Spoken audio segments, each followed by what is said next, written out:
Valsts prezidenta vēlēšanās es balsošu par Egīlu Levitu. Viņš ir galvastiesu pārāks pār visiem pašreizējiem kandidātiem. Tieši tāds, kāds Latvijai prezidents šobrīd ir vajadzīgs.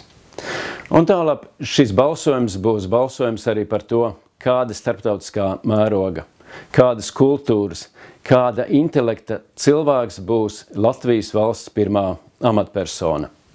Es zinu, ka man piekrīt daudz deputāti neatkarīgi no viņu politiskās piederības. Es zinu, ka ir tādi arī, kas šaubās. Šaubās par to, vai pietiks balsu. Es aicinu nešaubīties. Valsts prezidenta izvēle nav amata dalīšana starp politiskajām partijām. Tas ir mūsu politiskās kultūras, mūsu politiskās gaumes jautājums. Un mūsu balsojums rādīs arī mūsu priekšstatus par valsti, par politiku, par Latviju.